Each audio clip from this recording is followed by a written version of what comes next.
समाज के सभी लोगों को मेरा प्रणाम।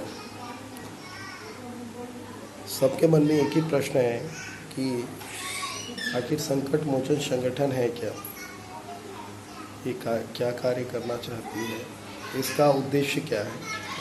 तो सर्वप्रथम मैं ये बता दूं कि संकट मोचन संगठन ये ऐसे लोगों का एक समूह है जो एक नए सोच के साथ एक नई सोच को समाज में लाना चाहती है कि यदि हम एक दूसरे का सहयोग करें तो समाज का सौंदर्य और बढ़ जाएगा। आज दरअसल देखा जाता है कि जिले की जितनी समितियां बनती हैं, सामाजिक समिति, उस पर लोगों का विश्वास नहीं रहता। दूसरी चीज़ यदि कहें तो भ्रष्टाचार वहाँ पर भी देखने को मिलता है, जिससे लोगों का अपने समाज की समितियों के प्रति विश्वास हटता चला जा रहा है। संकट मोचन संगठन जिला सूरजपुर में एक ऐसा संगठन है जो लोगों को एक दूसरे के सहयोग के लिए प्रेरित करती है। आप दूसरे के दुख को भी अपना दुख समझें, और जब मिलकर किसी एक को मदद की जाती है तब समाज का सर्वांगीण विकास होता है। अब जो फोटो में आपको एक तस्वीर अभी पोस्ट हुई है, उस फोटो में यदि आप देखते हैं तो एक लड़की है, उसके पिताजी नहीं है और उनकी माता जी भी अपनी द्वितीय शादी करके चली गई है। अब मुझे आप ये बताएं, ये हमारे समाज की बच्ची है, इसका क्या होगा। ये अभी अपनी दादी की माँ के साथ रहती थी। जब संगठन को इसके बारे में मालूम हुआ तो संगठन इसके घर गया, इसको कपड़े जूते दिए और इसको स्कूल जाने के लिए प्रेरित किया। संगठन में एक व्यक्ति ने कहा कि इसको जो भी, हरिचंद खंडा नाम है उनका, इनको जो भी ज़रूरत होगा वो मैं मुहैया कराऊंगा। तो संगठन का ये कार्य है।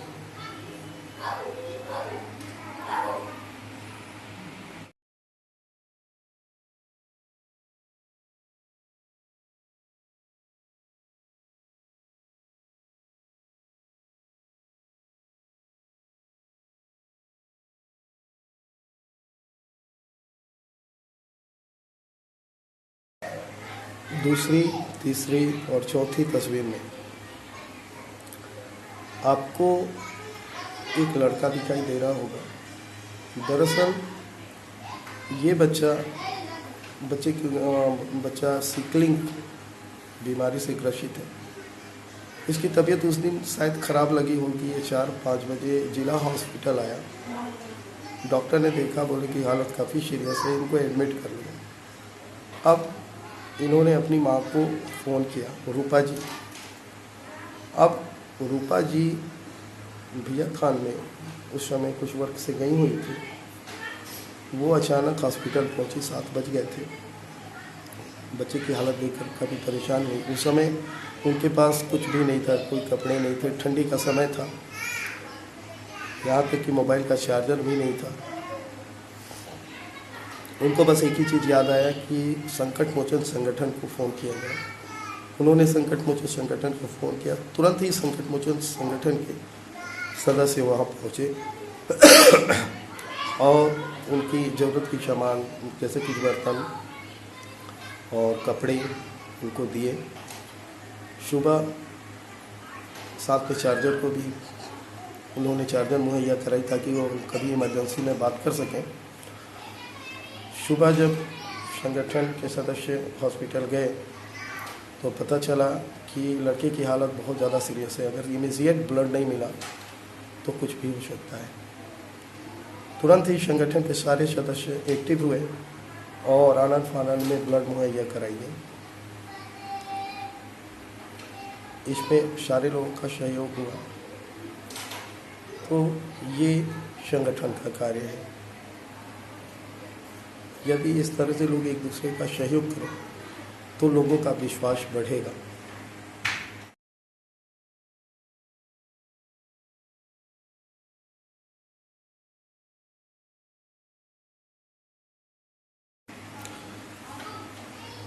आगे की तस्वीर में आप देख रहे हैं, इस तस्वीर में कुछ लोग को सम्मानित किया जा रहा है। दरअसल एक अन्य सदस्य को ब्लड की इसी तरह की कमी हुई, तो एक हमारे संगठन के सदस्य धर्मजीत जी प्रतापपुर से ब्लड देने के लिए आए।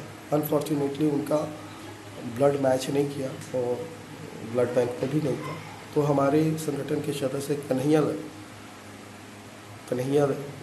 दास जी जो सूरजपुर में रहते हैं, उन्होंने ब्लड तुरंत ही डोनेट किया, जिससे उस बच्चे को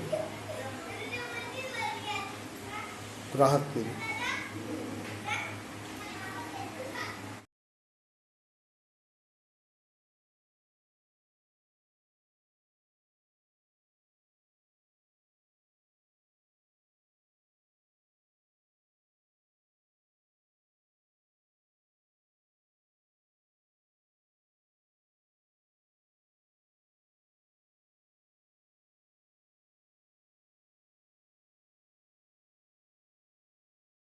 बांट पाते गरीबी के अभाव में भी, और उन परिवारों के साथ हम मिल करके एक दिवाली की जो शुरुआत हम करने जा रहे हैं। और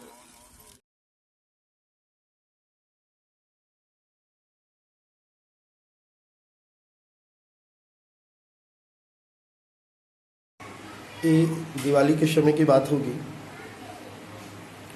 देखिए, दिवाली में बच्चे अपने पिता को ज़्यादा ढूंढते हैं, ये हर घर की बात है। पिता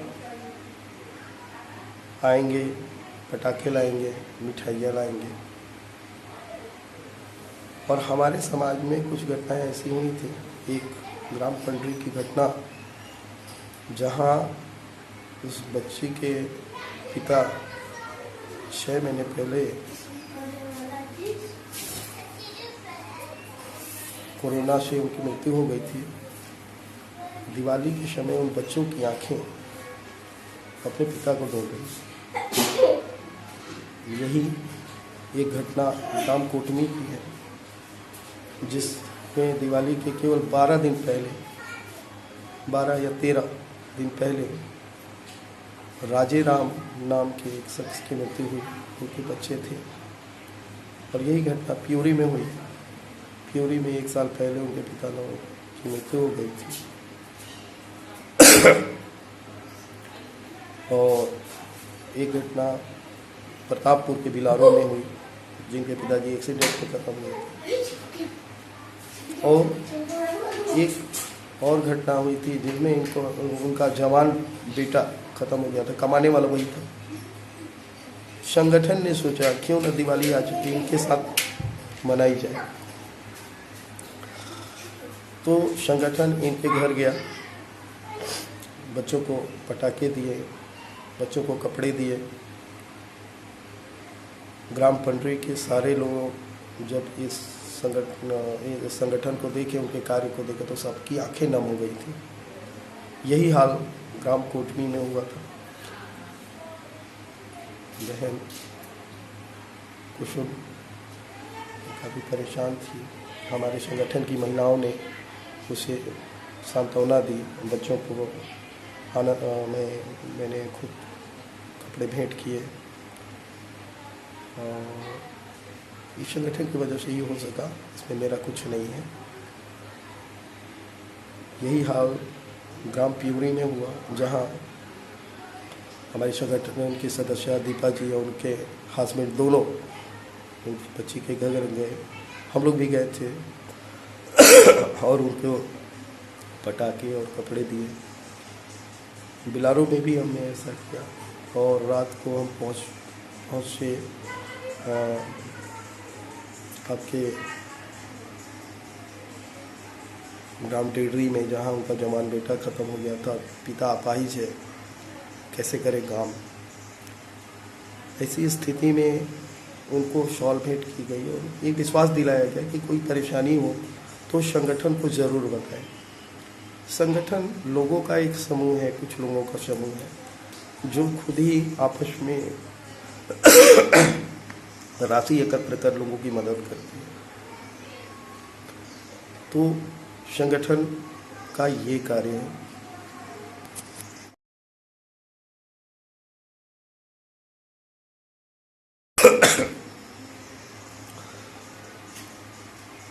चौथी फोटो, अगला आप इस तस्वीर में देख रहे होंगे कि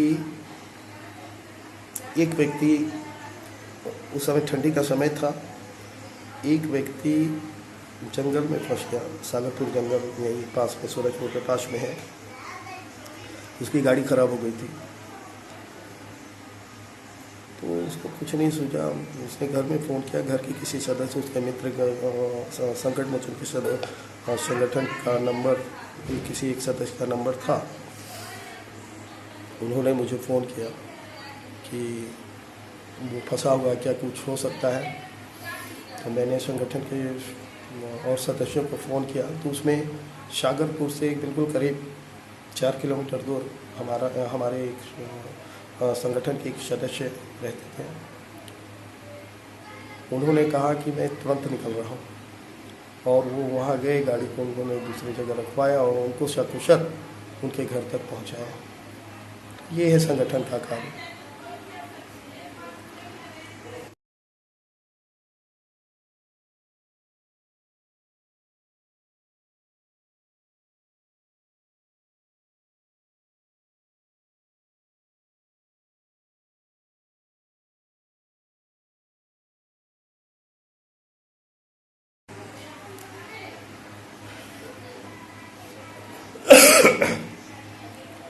इसी तारतम्य में अभी शिवरात्रि के दिन हमारे समाज के एक लड़के का एक्सीडेंट हो गया।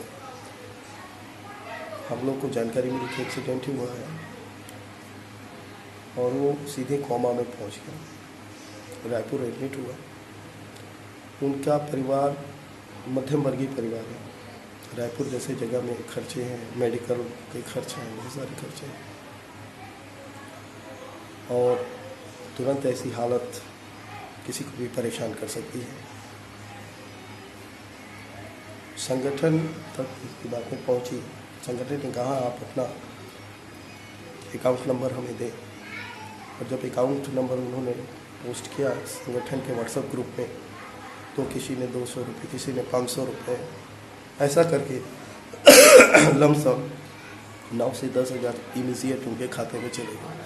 इससे उनको कुछ तो राहत हुआ होगा, क्योंकि ये है संगठन का कार्य, केवल एक दूसरे को मदद पहुंचाना। इसमें अग्रणी भूमिका संगठन के लिए काम करने की हमारे साथ हमारे सुंदरलाल पिनिका जी हैं, जिन्होंने अपना जीवन इस पर लगाया। मैं तो बहुत बाद में आया था, तो मैंने संकट मोचन संगठन की नींव और उसकी योजना के बारे में बताया कि क्या हम ऐसा कर सकते हैं, क्योंकि हमारे आसपास इतने दुख तकलीफ़ें हैं। अगर हम थोड़ा सा सहयोग करें तो शायद हमारे समाज के कुछ लोग आगे बढ़ें।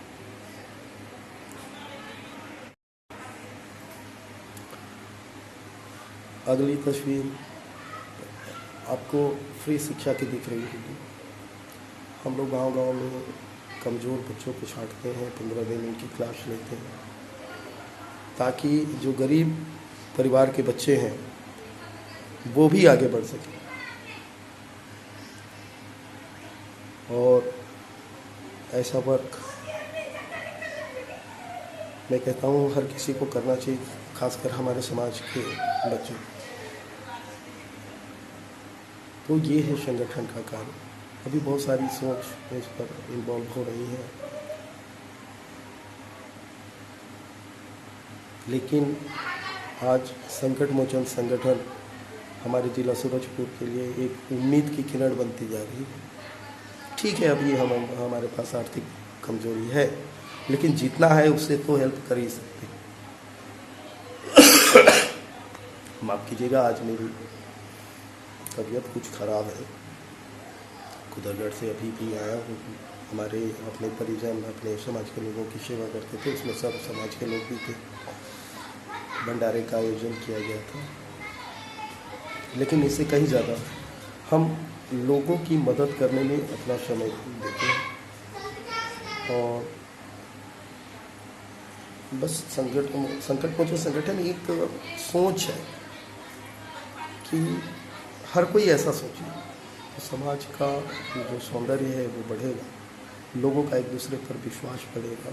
और अगर ऐसा हो गया तो कोई भी पर्सन हमारे समाज में अपने आप को अकेला नहीं समझे। जब हम कोई कार्यक्रम करते हैं तो लोग पूछते हैं इससे आपको क्या फ़ायदा? मेरे भाई, आत्मसंतुष्टि बहुत बड़ी चीज़ है। मैं भी मध्यम वर्गीय परिवार का, मेरा घर टूटा फूटा पड़ा है, घर को कपड़े वगैरह के, लेकिन एक सोच है। अगर आप मध्यम वर्गीय परिवार से गरीब भी हैं, फिर भी आप दूसरे की मदद कर सकते हैं। ये तो टोटल बहानेबाजी है कि हमारे पास नहीं है तो हम दूसरे की हेल्प कैसे करें। मतलब कहने का अर्थ हम खुद की हेल्प नहीं कर सकते, दूसरे की हेल्प क्या करें। तो मेरी बात एक याद रखना, एक मन बनाइए कि कभी किसी परेशानी में फंसे हुए व्यक्ति की मदद करेंगे। और जितना जो भोजन आप बनाते हैं पक्का है, उसमें उसे थाली में या कहीं चावल को निकालते हो, उस चावल की एक मुट्ठी चावल आप कहीं रख दो, महीने के 30 मुट्ठी चावल होते हैं, लमसम 1 किलो होगा, ये उससे भी ज़्यादा हो सकता है। अगर किसी को परेशानी है तो आप उसका इस्तेमाल करें, देखिएगा समाज में विकास की एक नई बयार बढ़ेगी। तो यही संकट मोचन संगठन के बारे में बताना था। अगर आप ऐसा कर सको तो हमारा समाज बहुत आगे निकलेगा, एक विकास की गंगा देखने को मिलेगी। हाँ, मैं जानता हूँ कुछ लोगों को दर्द होता है संगठन कहीं हमारे प्रतियोगिता में तो नहीं खड़ा हो गया, हमारा प्रतिद्वंदी तो नहीं बनेगा। नहीं भैया, नहीं, हम किसी का प्रतिद्वंदी नहीं बनना चाहते। हम कुछ लोगों का समूह, एक ऐसा समूह बनाना चाहते हैं जो हमारे समाज की दिशा को बदल सके। तो बस भैया इतना ही कहकर इस समय मैं अपनी गाड़ी को विराम देता हूँ, और इस उम्मीद के साथ कि जब भी आपके आसपास कोई ऐसा पर्सन दिखे जो परेशान है, उसका आगे बढ़कर आप सहयोग करें। फिर देखिए आपको कितनी आत्मसंतुष्टि मिलती है। धन्यवाद।